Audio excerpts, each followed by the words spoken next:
Muchas gracias. Es todo tuyo el micrófono. Ok. Bueno, muchas gracias por la invitación. A modo de introducción quisiera comentarles que el mundo, como todos ustedes saben, vive días de temor y ansiedad y también estrés. La pandemia evidenció lo vulnerable y débil de nuestra civilización. El conteo de hoy día en la mañana hay más de 1,5 millones de personas infectadas en el mundo y 88.000 muertes.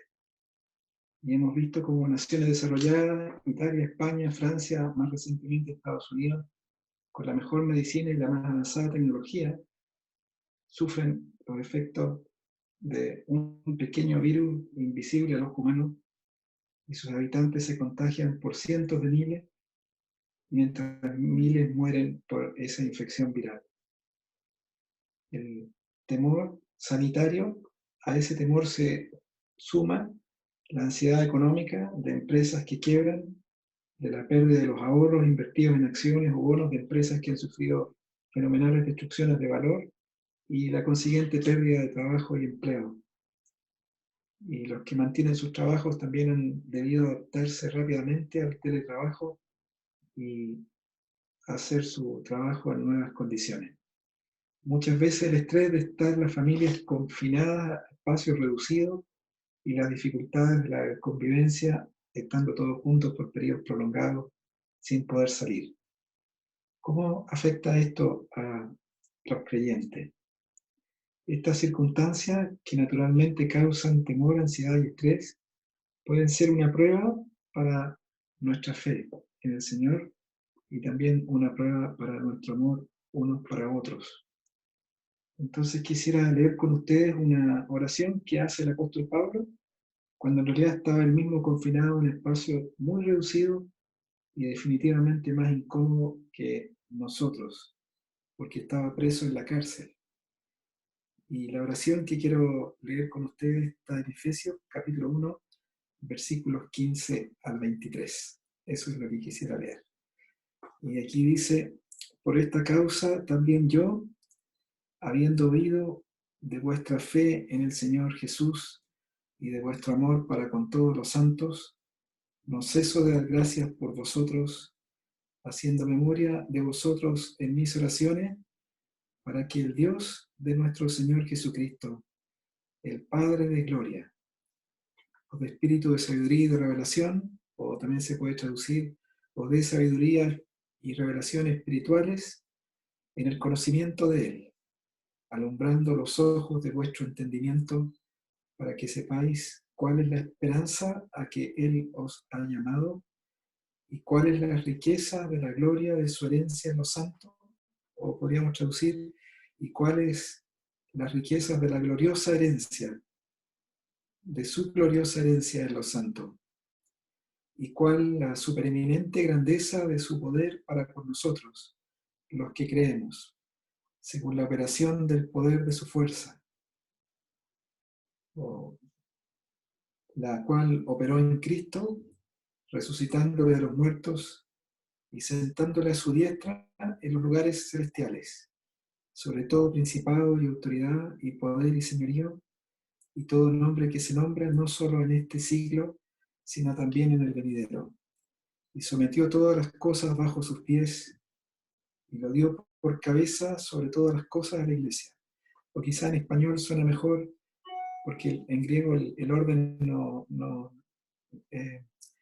tiene el mismo orden que el español, y lo dio a la iglesia por cabeza sobre todas las cosas, la cual es su cuerpo, la plenitud de aquel que todo lo llena en todo. Entonces quisiera que noten que al comienzo de este pasaje, el apóstol comienza su oración expresando gratitud incansable por la obra de Dios en las personas a quienes escribe su epístola. El apóstol ha oído en el versículo 15 de la fe de ellos en el Señor Jesús y del amor que ellos tienen para con todos los santos. Y esto es motivo de gratitud incesante para el apóstol. Sin embargo, esa fe y ese amor iniciales deben crecer, deben madurar.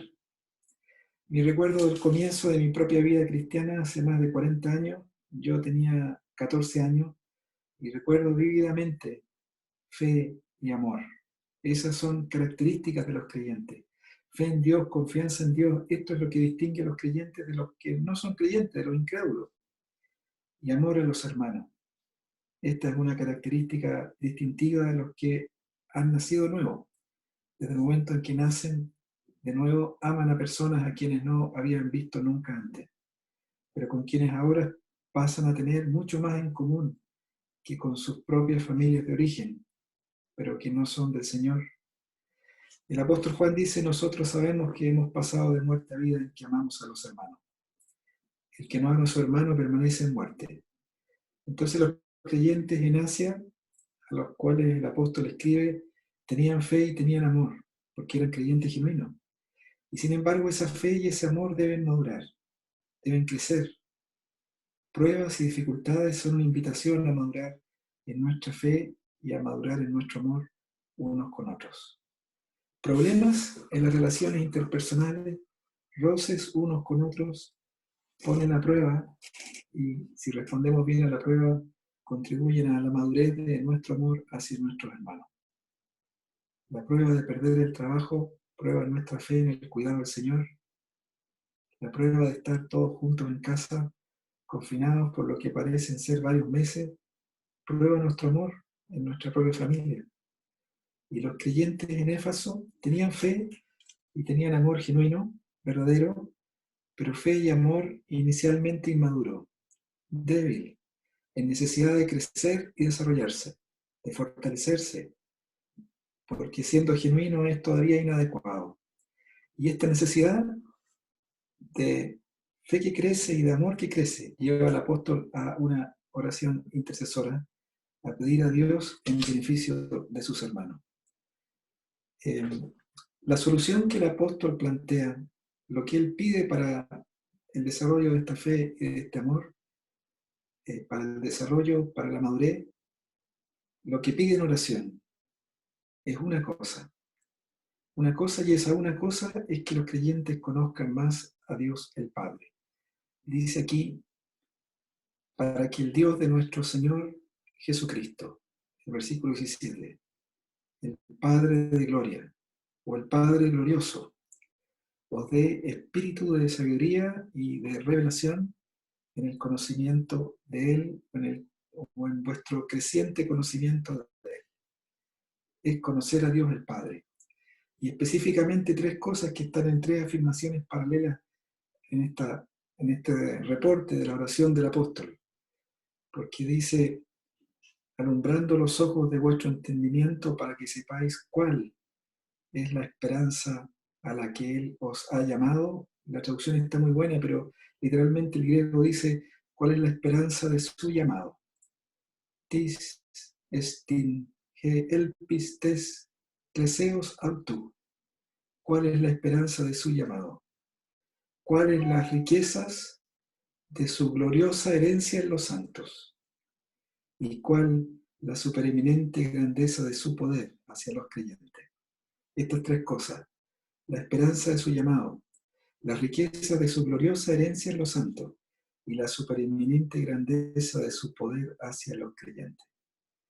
Noten que estas tres cosas sobre Dios el Padre abarcan los tres tiempos de nuestra salvación. Dios nos llamó en nuestro pasado, cuando estábamos lejos de Él, y su llamado inició nuestras vidas cristianas. Y ese llamado con que inició nuestras vidas cristianas, dice el apóstol, contenía una esperanza, un destino final futuro que estaba contenido en ese llamado, el llamado de Dios. Dios tiene planeada una herencia gloriosa en la consumación de todas las cosas en el futuro. Entonces el llamado de Dios en el pasado de nuestras vidas cristianas, la gloriosa herencia en el futuro. Y Dios actúa ahora con un incomparable poder hacia nosotros en el tiempo presente. Entonces el llamado de Dios en el pasado, la gloriosa herencia en el futuro y el incomparable poder de Dios en el presente. Entonces quisiera recordarles de estas tres cosas que están pedidas en esta oración del apóstol. La esperanza del llamado de Dios, la riqueza de la gloriosa herencia de Dios en los santos y el incomparable poder de Dios hacia nosotros los creyentes. La oración del apóstol es que Dios dé a los creyentes sabiduría y revelaciones espirituales, que el Espíritu de Dios nos permita ver estas cosas.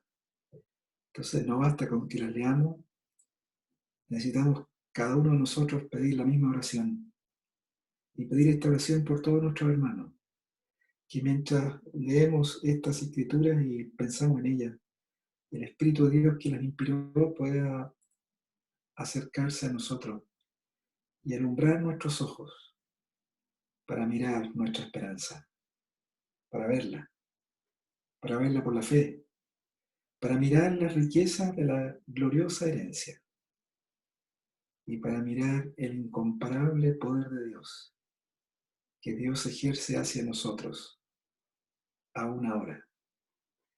Y que esta visión espiritual nos afecte de tal modo que nuestra fe y nuestro amor, nuestra fe en el Señor y nuestro amor unos para con otros sean fortalecidos y crezcan, se desarrollen. Entonces quisiera pensar primero brevemente en la esperanza del llamado de Dios. El apóstol pide que sus lectores sepan cuál es la esperanza a la que Dios nos ha llamado. Y esa esperanza del llamado de Dios es un término amplio. Se refiere a la consumación de nuestra salvación. Incluye la herencia de Dios que menciona a continuación, pero también otro aspecto de la esperanza futura que mencionó en la bendición del pasaje inmediatamente anterior con que comenzó la epístola. La bendición habló de toda bendición espiritual en lugares celestiales en Cristo. Y está esta tensión permanente en el Nuevo Testamento, que estas bendiciones son nuestras ahora, pero el disfrute pleno, el disfrute sin las limitaciones presentes, es todavía futuro, es en la consumación. La esperanza tiene que ver con el disfrute, sin restricciones del presente, de toda bendición espiritual en lugares celestiales en Cristo. Entonces quiero recordarles algunas de las que mencionó en la primera parte. Dice que Dios escogió para sí a los creyentes en Cristo antes de la fundación del mundo, para que fuésemos santos y sin mancha delante de Él. Y este pasaje delante de Él, esa expresión delante de Él, sugiere el momento en que la iglesia es presentada glorificada a Dios. El momento en que Cristo se presenta a la iglesia a sí mismo y a su vez presenta a la iglesia a su Padre. He aquí yo y los hijos que Dios me dio. El cual también, dice el apóstol Pablo en 1 Corintios, os confirmará hasta el fin. Esta es la esperanza del tiempo del fin, para que seáis irreprensibles en el día de nuestro Señor Jesucristo. O sea, la consumación es en ese día, el día de la consumación de nuestro Señor Jesucristo. La iglesia glorificada, la iglesia santa y sin mancha. No solo santidad posicional como ahora, sino santidad práctica, perfectamente santa, sin mancha alguna, delante de Él. La esperanza de su llamado. Después el apóstol también en esa parte, en la parte de la bendición, menciona la adopción de hijos. Y habla de que somos predestinados para ser adoptados hijos suyos por medio de Jesucristo. Y que Dios hizo esa fijación de antemano a nuestro destino en amor. Dios nos predestina para ser adoptados hijos suyos, movidos por amor.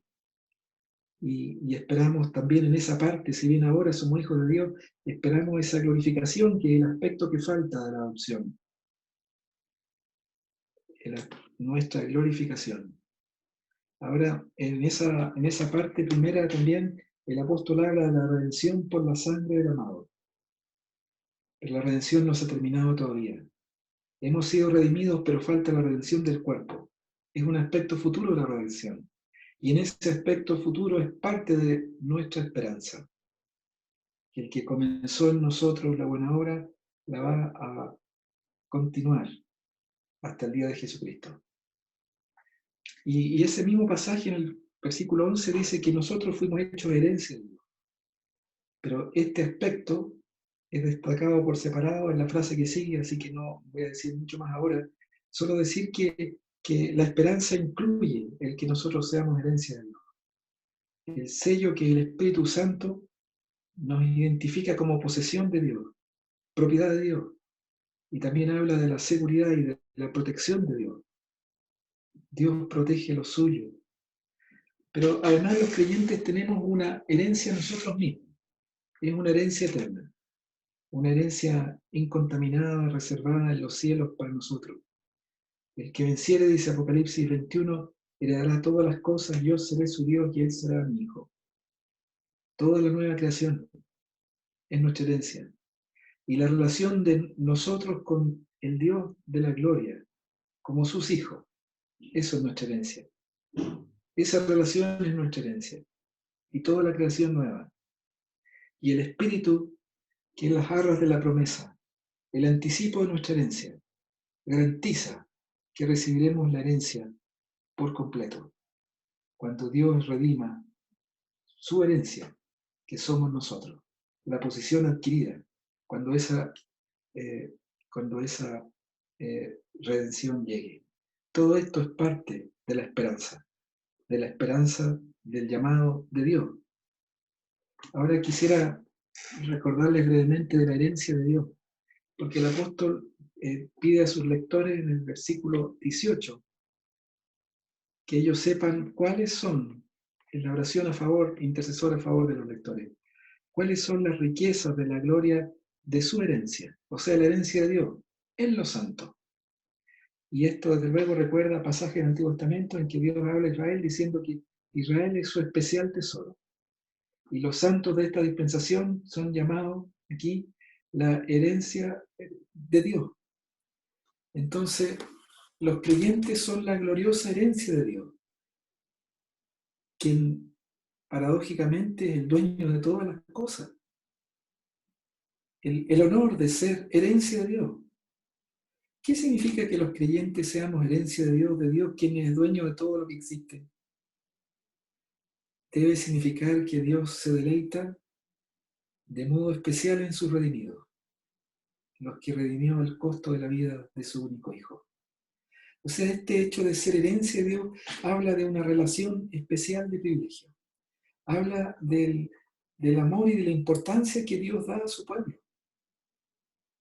Ahora, esta predestinación para ser herencia de Dios, nos decía la primera parte en el versículo 11, y la posición adquirida de Dios en el versículo 14. Esta acción de predestinar para ser su herencia habla de una acción que fue meditada. No fue una acción caprichosa, Dios nunca actúa de modo caprichoso. No fue una acción dejada al azar, Dios no actúa al azar.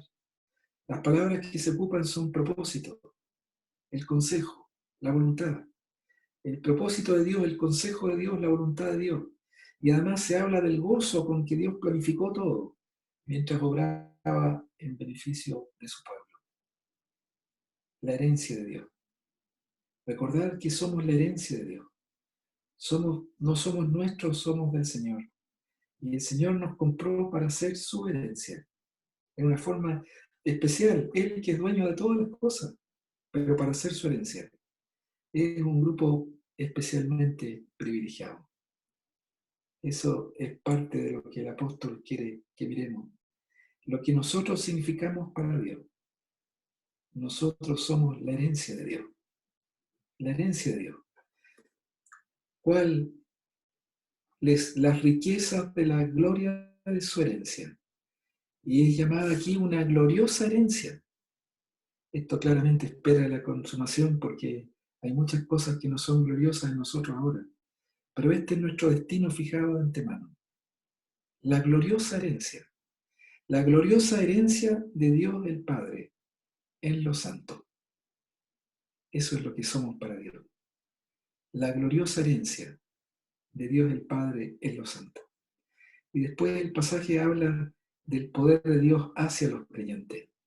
El versículo 19 dice, ¿cuál es la supereminente o la incomparable grandeza de su poder, del poder de Dios el Padre, para con nosotros los que creemos? y ese es un poder según la operación de su fuerza. Ese para con nosotros es la preposición eis en griego, que indica dirección. O sea, lo podríamos traducir así: ¿cuál el incomparable grandeza de su poder hacia nosotros? O sea, Dios ejerce su incomparable poder hacia nosotros. Y Dios ejerció su incomparable poder en Cristo, cuando lo resucitó de los muertos, dice el verso 20, y cuando lo sentó a su diestra en los lugares celestiales. Y aquí dice sobre todo principado. El griego es muy enfático, es muy por sobre todo, muy por encima de todo. Principado y autoridad y poder y señorío, y al parecer estas son descripciones de poderes hostiles a Dios, que también están en la epístola de los Efesios en lugares celestes, pero muy por encima de esos poderes hostiles. Cristo, sentado a la diestra, compartiendo el trono de Dios.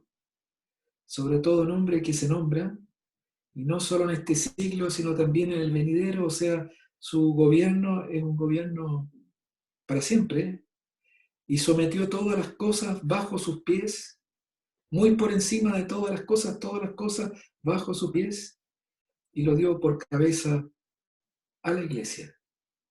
Aquel que es sobre todas las cosas lo dio por cabeza a la iglesia, la cual es su cuerpo, la plenitud de aquel que todo lo llena en todo. Entonces, la incomparable grandeza del poder de Dios. Esta es la tercera cosa que el apóstol Pablo quiere que los creyentes miremos por el Espíritu de Dios. La incomparable grandeza del poder de Dios. Y Pablo acumula palabras que son sinónimas, que significan poder, por poder, fuerza, operación, fortaleza. Todas son palabras sinónimas en el griego. Y esta acumulación de sinónimos enfatiza ese incomparable poder. Y la declaración del apóstol enfatiza la supremacía de Dios sobre todo otro poder. El versículo 21 menciona 4 poderes que parecen hostiles: principados, autoridades, poderes, señorío. Todo nombre que se nombra es una frase que resume y que busca no dejar nada fuera. O sea, incluye todo poder, natural o sobrenatural. Y esta demostración decisiva del poder de Dios fue la resurrección de Cristo y su exaltación al cielo. En ese momento Dios sujetó todo otro poder bajo los pies de Cristo. Y Dios dio a Cristo, quien está sentado a su diestra, como cabeza a la iglesia. Eso dice los últimos versículos del 20 al 22. O sea, Dios ejerció su poder en Cristo cuando lo resucitó de los muertos y lo sentó a su diestra en lugares celestiales, muy por encima de todo principado y autoridad y poder y señorío y todo nombre que se nombre, no solo en este siglo, sino también en el venidero. Y este ejercicio del poder de Dios, dice el apóstol, fue en beneficio de los creyentes. O sea, Cristo preeminente, muy por encima de todo gobierno y autoridad y poder y señorío, es cabeza de todas las cosas, sujeta todas las cosas bajo sus pies, y es dado a la iglesia, que es su cuerpo, y la iglesia es llenada por Cristo. Entonces aquí hay una magnitud colosal de la operación de Dios en beneficio de la iglesia. La iglesia unida a Cristo, Cristo como su cabeza, la iglesia su cuerpo, Cristo exaltado para siempre muy por encima de todo otro poder y autoridad. Y la iglesia unida a Cristo. Y aquí en Efesios esto es una realidad que ya está hecha. Aunque todavía, dice el epístola de Hebreo, como nos recuerda, no vemos que todas las cosas le sean sujetas. Porque Cristo espera lo que resta, que sus enemigos sean sujetados bajo el estrado de sus pies, como ocurrirá según el calendario de Dios que tenemos señalado, por ejemplo, en el libro de Apocalipsis, en forma especial en el Nuevo Testamento. La consumación falta aún. Entonces está esta tensión en el Nuevo Testamento entre lo que ya es realidad, pero no es visible todavía, pero ya es realidad. Y el punto aquí es que el mismo poder increíble, colosal, supereminente, incomparable, ese mismo poder de Dios con que Dios obró en Cristo en su resurrección y exaltación a la diestra de la majestad de las alturas, Ese poder, dice el verso 19, obra ahora en beneficio de los creyentes, para nosotros que creemos, hacia nosotros. Cristo entronizado, muy por arriba de todo otro poder, es el que ha sido dado como cabeza sobre todas las cosas a la iglesia, su cuerpo. Todo el gobierno y la autoridad que Dios ha dado a Cristo puede ser usado en beneficio y es usado en beneficio de la iglesia, puesto que Cristo ha sido dado, exaltado a la iglesia como su cabeza. En Cristo, quien es cabeza sobre todas las cosas, la iglesia tiene uno que es mayor que todos los poderes que luchan contra ella. Y en este sentido, la iglesia en Cristo es más poderosa que todo otro poder ante Dios. En el cómo, el poder que actúa en nosotros, los que creemos, según la operación de su fuerza. Ese poder que actúa en nosotros según la operación de su fuerza nos guarda. Ese poder, dice la epístola de Judas, nos preserva para presentarnos delante de su gloria con gran alegría, irreprensible y sin mancha. Ese poder garantiza que todos los creyentes llegarán a la gloria y alcanzarán su destino eterno, predeterminado en el consejo de Dios, para el deleite de Dios y movido por el amor de Dios. Y en la dispensación que viene, ese poder se expresa en el gobierno del cosmos por parte de los creyentes. Pasajes del Nuevo Testamento dicen que juzgaremos los ángeles. Pasajes del Nuevo Testamento nos dicen que estamos destinados a reinar con Él, si sufrimos con Él. La iglesia es su cuerpo, la plenitud de aquel que todo lo llena en todo. Quisiera comentarles un poquito de la palabra plenitud de aquel que todo lo llena en todo. Esa palabra plenitud es la palabra griega pleroma y no aparece nunca en la Septuaginta, que es la traducción griega del Antiguo Testamento. Sin embargo, hay un verbo relacionado, cognado, que es el verbo plerao, y un sustantivo cognado, que es pleres, llenura. El verbo es llenar y el sustantivo es llenura. Y estas palabras aparecen numerosas veces en el Antiguo Testamento.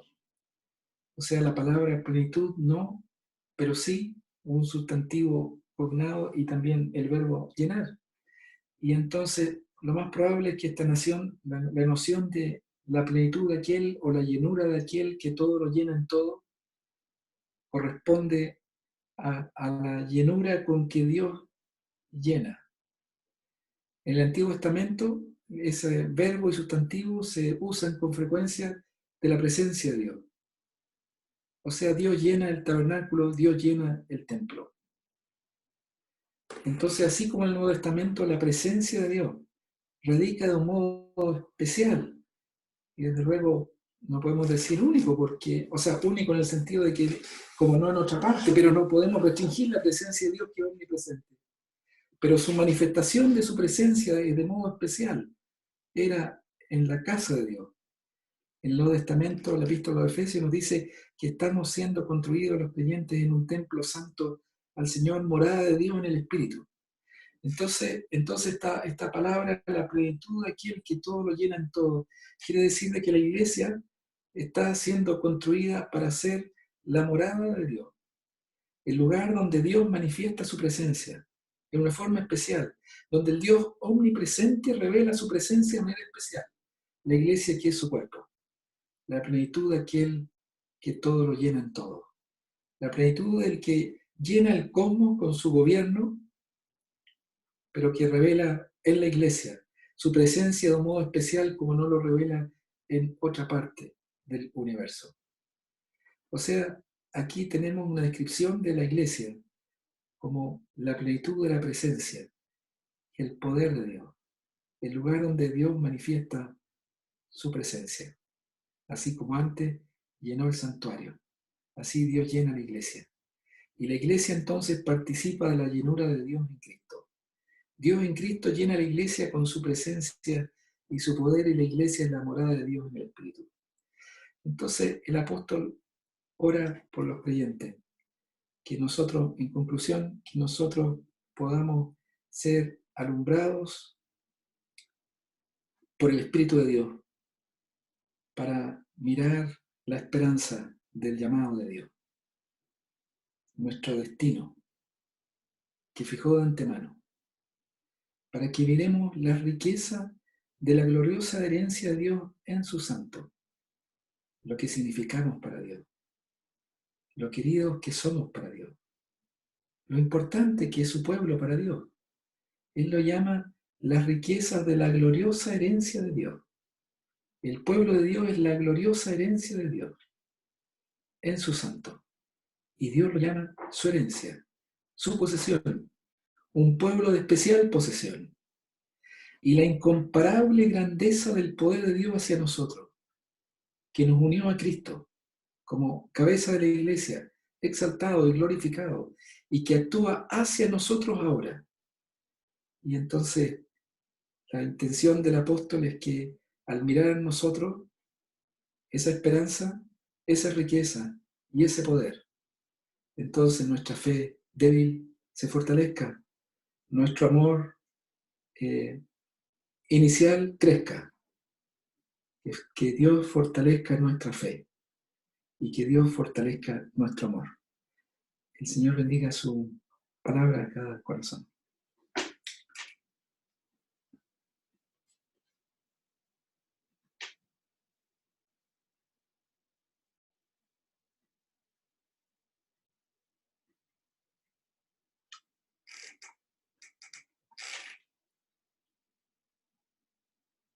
Ahí está. Damos las gracias a nuestro hermano Salvador por este mensaje. Esperamos que podamos hablar con él para a ver si lo puede complementar la próxima semana y algún otro día más, pero lo vamos a hablar con él. Vamos a orar ahora para terminar la reunión. Padre Celestial, te damos gracias por este mensaje, la apertura de tu palabra, el poder conocer lo que somos para ti, el poder apreciar el costo de la salvación y cómo tú nos valoras en tu Hijo. Te damos gracias, Señor, al escuchar tu palabra, al animarnos, sabiendo que somos un especial tesoro, somos una perla que tú has hallado. Y nosotros que a veces podemos menospreciarnos a nosotros mismos, entender que tú nos tienes en un lugar de privilegio en tu Hijo, en la obra, en su sangre derramada. Gracias, Señor. Gracias te damos por esta palabra. Gracias te damos por estas grandes verdades que conocemos y que vemos en tu palabra. Te pedimos tu bendición, que todos y cada uno tengamos la paz que solo tú sabes dar. Estamos en tus manos, Señor, y recibimos y aceptamos tu voluntad. Te agradecemos una vez más por la palabra leída e instruida. Queremos traerla a nuestros corazones. Gracias una vez más en el nombre de tu Hijo, nuestro Señor Jesucristo. Amén. Muy bien, hermanos, vamos a